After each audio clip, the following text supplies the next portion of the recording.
Okay, I'm going to be going over now how I would go over notes during class for the nutrition unit. This is artificial sweeteners, diets, and nutrition myths. So if you're kind of just can't get everything from the slides and you want to listen to my pretty voice as we're going through stuff, I'll even show my gorgeous face every once in a while in this as well. But this is what we're going to be going through: artificial sweeteners, diets, and nutrition myths. Artificial sweeteners are possibly 10 times sweeter than sugar. Some possible side effects could be migraines, dizziness, breathing problems, toxic liver, diarrhea, bloating, headaches, altered taste buds, toxic kidneys, inflammation, and allergies. Personally, if I have artificial sweeteners and it's during allergy season, my allergies are extremely bad. And as I did research, I found out that one of the possible side effects of artificial sweeteners was causing allergies to be bad. And what I did to myself was I stopped using artificial sweeteners during allergy season. All of a sudden, allergies were completely gone. So if you're somebody that has allergies and you take artificial sweeteners, things that are in like some types of like diet sodas or things that are like in Crystal Light or anything like that, you may have your allergies and they could completely go away. And you only have them because you're actually taking artificial sweeteners. It is 10 to 20 times sweeter than sugar, which means you can't tell that it's sweeter, but that also messes up your taste buds so you can't taste as well as what you would like. And also all these other possible ones as well. Types of artificial sweeteners and insulin response. So if you remember, you do not want insulin released into your body. When insulin is released into your body, that's to fight off sugar. And when that's happening, you have a harder time for your body to actually burn fat. So here are some possible artificial sweeteners and the insulin response. Aspartame, research shows no insulin released.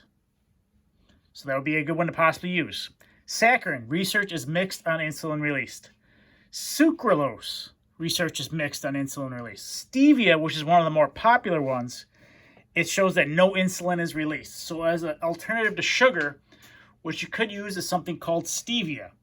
They do have stevia sodas, and you can actually buy stevia just kind of like you could buy sugar too. It's also a plant. And then another one, which is Splenda, which is probably one of the more widely used artificial sweeteners, especially in diet sodas. It does have an insulin release. So what that means, it's going to have the same effect in your body as if you're having sugar. So it doesn't really matter if you have the diet soda or the regular soda. It's going to have the same insulin release in your body, and that's all that ends up really mattering. There are some natural sweeteners.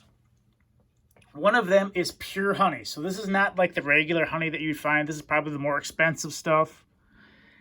And that honey, it actually has antioxidants in them.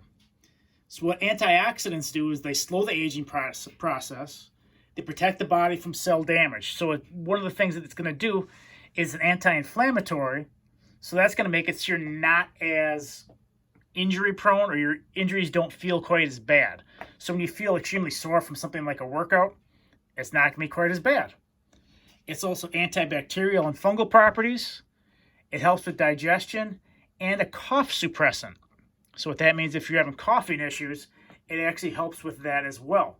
So honey is one of the ones that's going to have a little bit better effect. So this pure honey, one of the things which I would do if I was a track athlete, is I would possibly get some honey and take some of that honey before my race. And what that honey is going to do, it's going to give you a dose of energy, and it's not going to have quite the crash that regular other things would have, such as sugar and things like that. Similar one is 100% pure maple syrup. It's also an antioxidant, which helps with inflation. Maybe it does help with inflation, I don't know. Helps with inflammation. It's much lower on the glycemic index than sugar. It's supposed it can help with arthritis. It helps protects your skin health, improves digestion.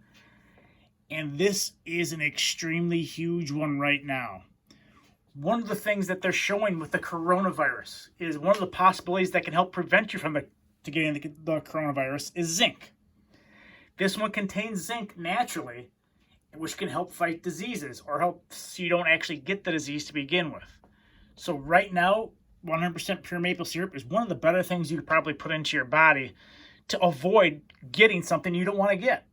Or to tell some of your friends or your parents or your grandparents, this is something that contains zinc and can actually possibly help fight away that disease. We're going to start going over some diets now. The first one we have is the ketogenic diet. Then we have calorie restriction diets, intermittent fasting, the athletic diet, weight loss and vegetables, and carbohydrate cycling. There are a bazillion other different diets, but these are the more popular ones, which we're going to go over. The ketogenic diet is the first one.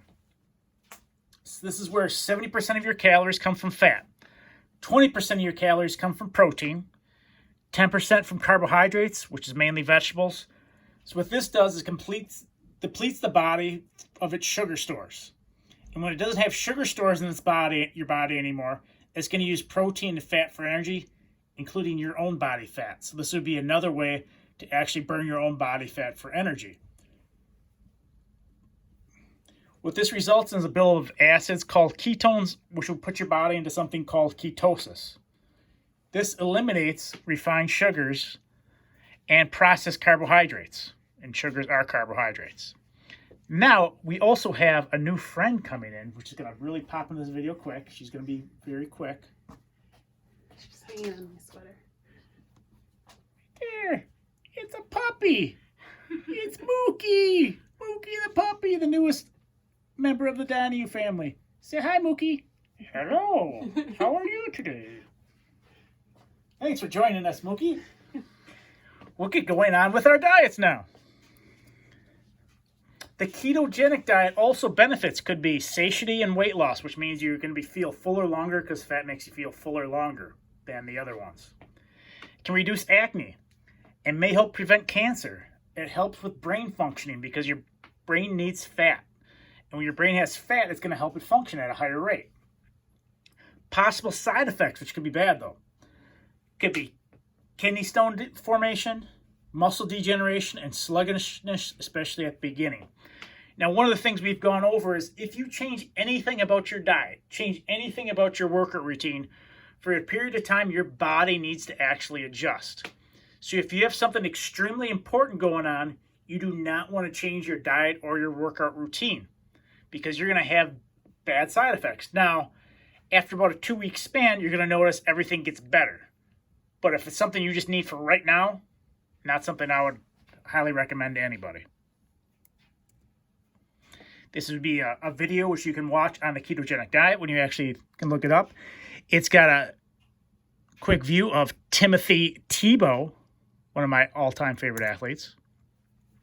Another type of diet is the Atkins diet, which is kind of a form of the ketogenic diet. It restricts carbohydrates. It emphasizes proteins and fats. There's no calorie counting or portion control, but it doesn't always take into account refined products. So what that means is refined products would be things that are not as natural. So it doesn't take into account like natural foods, which obviously are probably the downfall of the Atkins diet because that's when people started gaining weight because they tried to find ways around the Atkins diet so they could actually eat. And what they would do then is have things that were extremely processed, which were not good for them, and they were wondering why they weren't losing weight. It was because of the refined products. Calorie restriction. This is probably the most popular one with things like Jenny Craig and Weight Watchers. If you go through the frozen food section at any point, you see all these different types of things that talks about low-calorie foods. So this is restricting the amount of calories you put into your body. The goal is to put less calories in than you burn. Sometimes there's a point system used for this. Now, this one is probably one of the harder ones to stick to. The reason why it's one of the harder ones to stick to is you're not eating as much food. And when you're not eating as much food, you tend to be hungry. And if you tend to be hungry, it would lead to binge eating, which means you eat a lot of food at a quick period of time because you're trying to make up for lost time, which is not a good thing because you're eating all day long then, and you're not actually giving your body time to process anything that's going through it. This one, you do not always hold on to your muscle mass either, because if you're not having enough protein in your diet, which you've gone over before, you're going to lose some of your muscle mass, and your muscle mass is what burns calories to begin with. And it can cause a new maintenance calories. So what your body starts figuring out is how many calories it needs to actually use. And when you lower it, your body figures out, oh, it only needs that many calories. And then when you go off of it, you put on more weight than you had to begin with. The next one is intermittent fasting. This is when you only eat during a certain period of time in the day. So you have an eating window. And the eating window would typically be between 4, 6, and 8 hours. So what that means is you would fast for the rest of that period of time. Fasting means you don't eat. So this could be something as you eat from the hours of 7 p.m. to 11 p.m. and that's it. So you eat nothing at all for that whole rest of that time period until you get to 7 o'clock again. So that person's eating window would be 4 hours. Another way which somebody would typically start out with this diet is they would start out with 8 hours. So they may do something where they eat at noon, so they skip breakfast, eat at noon, and then they would eat dinner later on as well. So they have an 8-hour eating window. Outside of that window, all you're going to have is water. Nothing added to that water, only water. There's many different other ways to do this. Now, what the research is starting to show with intermittent fasting is after about a 12-hour time period where you are no longer eating, your body will start burning its own fat for energy because it no longer has carbohydrates in it. So if you're burning your own fat for energy, you're burning fat immediately. So all the exercise you're doing while you're fasting, after about 12 hours, you're going straight into burning fat. Now you may think, well, I'm going to have less energy because I wasn't eating. This is one of the things that I tend to do is I do intermittent fasting. So typically I may eat somewhere around 6 hours throughout the day. So I don't eat. So in a typical school day, if you've had me before, I tend to have a lot of energy. And saying that I have a lot of energy, a lot of times you've seen me and I hadn't eaten since the last night at about 8 o'clock at night. And what I found, it actually eventually, after a short period of time, because again, you're changing the way you eat, you end up with actually possibly even a little bit more energy you had to begin with, because eating is way overrated. Drinking water, way underrated. Your body needs water in the morning more than anything else. You can get that energy out of your body then. Now, one of the bad things this can lead to possibly, though, is anorexia, which is an eating disorder where you don't eat. And that's the polar opposite of what you're trying to do then, because then you're actually burning away at your muscle and things like that. So that's not what I'm getting into at all. So benefits.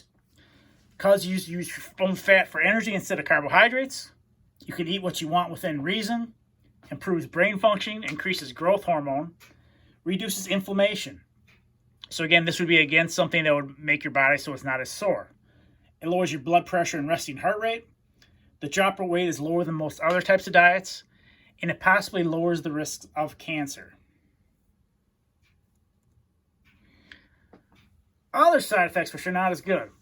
Extreme hunger, especially at the beginning. So you may get something called being hangry, where you're hungry, which makes you extremely angry and hard to deal with, especially at the beginning when your body's not used to dealing with this at all. You may have sleep issues. If you have struggle going to bed hungry, you're going to have trouble falling asleep. Also, lack of energy because your body's used to getting energy from the food that you're eating. If you're not eating at that certain time, you might have lack of energy at the beginning. At this point, if you have an eating window, you might be watching other people eat in front of you, which is hard to do. Another side effect is this is something that's not mainstream. And people don't believe that this one is actually as healthy as it is because you've been told your whole life that breakfast is the most important meal of the day when you can use the food that you ate from the day before. Also, it can be hard to be in a small eating window, and it could increase the risk of anorexia, which I went over before, which is an absolutely horrible disease, which I would not want anybody to get into. If you have more questions on this especially, because like I said, I've done this one, definitely something you should ask me about. I've had students that have done this, and they've lost a ton of weight extremely fast in a shorter period of time. Another one is carbohydrate cycling. This would be some days high carbohydrates, some days low carbohydrates. Proteins and fats stay about the same, so you have a rest day where carbohydrate intake is low, a training day where carbohydrate intake is high. So the days where you're actually working out hard, you have a higher intake of carbohydrates. The days where you're not exercising as much, you have a lower intake of carbohydrates. The benefits: you typically go months on a calorie deficit, higher insulin,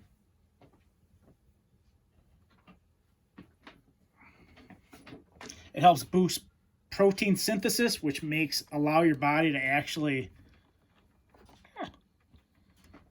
gain muscle faster. Downfalls: long drops in calorie deficit leads to low maintenance. Again, metabolism will slow down, causes a lot of planning, and it makes bulking difficult as well, if that's what one of your goals is. This video is a video that we have. It's called "Are Athletes Really Getting Bigger, Faster, and Stronger?" It's almost 15 minutes long. I find it extremely interesting as to how they're saying, are athletes truly getting bigger, faster, and stronger? Or is it just the things that are going on around it, like the diets that they're using now and the equipment they're using now, or is it something like that? So that's what this is kind of explaining. These two right here are athletes' performance diets, where they're talking about what athletes should be eating. So 2 good videos you should be watching as well. There are something called negative calorie foods. Now, are they truly negative? Not really. That's kind of an argument that kind of goes back and forth. But for the most part, what that means is if you have celery, by the time you eat the celery, you chew it, you swallow it, you digest it in your stomach, and you poop it out, by the time all that happens, you actually burn more calories than what it was to begin with. Okay? You kind of see these are all ones that are possible negative calorie or minimal calorie foods. So you have berries, carrots, grapefruit, tomatoes, cucumbers, zucchini, watermelon, broccoli, lettuce, kale. A lower one is apples, especially the peels. So these would be great things to eat if you're looking not to gain weight. Because like I said, you're not going to gain weight by eating cucumbers. I don't know, you can eat as much celery as you want. You're not going to gain weight from it. Next up, we have some nutrition myths. The healthiest diet is low fat, high carb with lots of grains. That is a complete myth. What you're looking for is actually full fat products. Because what that fat's going to do is actually make you feel satiated or make you feel full longer. If you have high carbohydrates, it actually makes you hungrier and makes you want to eat more food. Exactly with fat-free. So what companies are doing is they're trying to find ways to make money. In order to find ways to make money, they have to find ways to actually market their products. And that's what they would use. They'd use low fat or fat-free. But remember, we've gone over this before, that fat doesn't equal fat, sugar equals fat. And how they kind of be called 2 different things. Restricting sodium. Remember, sodium is one of the electrolytes you need to actually get more water pushed into your cells. Many small meals. With many small meals, people used to think that would keep your metabolism going. What it actually does, it makes your body struggle to actually burn fat because you're constantly putting food into it. Avoiding egg yolks. Eggs are one of the best possible foods that you can put into your body, by far and away. Juice. What juice basically is you take all the good parts of the fruit, you get rid of that, and everything that's left over is the juice. So the juice is all the bad stuff for you in fruit. So not a great thing to be having. Bread of any kind and wraps that you're supposed to be like healthier, not so much. A lot of protein bars are basically just a ton of sugar with protein in them. Gatorade is a lot of sugar. Cereal, which is probably one of the more popular things that people eat, also all it is carbohydrates. So one of the worst foods you can put into your body is cereal, because basically it's all sugar. Instant oatmeal, yogurt, again, is a myth. Lettuce compared to other leafy green vegetables. Pretzels, non-organic apples because of pesticides, and white rice. So these are a bunch of different nutrition myths that people have. If you have questions on this, by all means, these would be constant questions that kids will ask me. We're moving on to condiments. The first condiment on here is salsa. One of the most healthy things you can actually have is salsa. So when kids are asking me, like, well, how do I eat healthier? One of the first questions I ask, do you like salsa? Yes. All salsa is vegetables. So you can jam that down as much as you possibly want.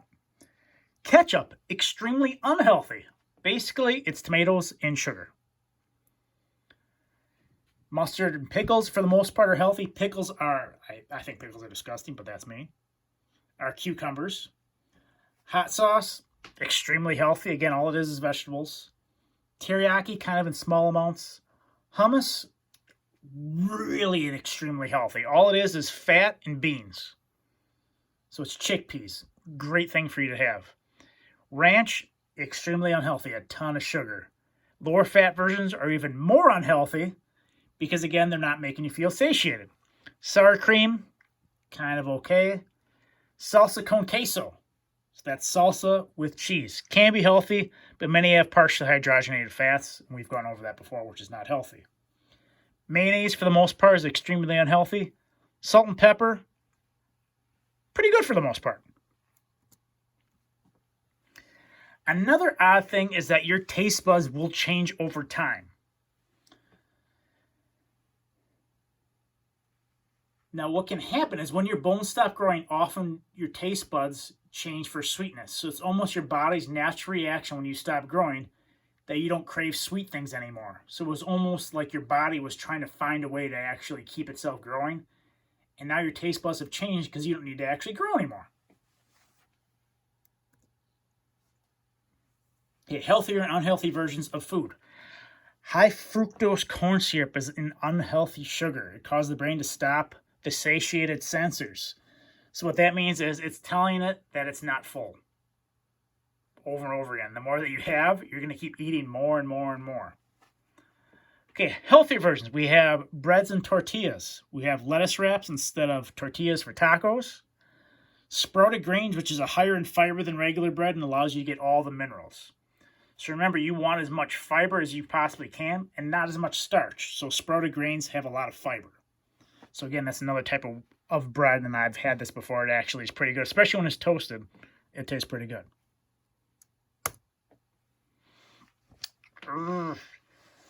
Now, one of the awfulest things you can put in your body, because it's basically putting sugar into your body, is flour. There are flour substitutes that you can use instead of flour. The healthiest one which has been shown is almond flour. It has a glycemic index under 1.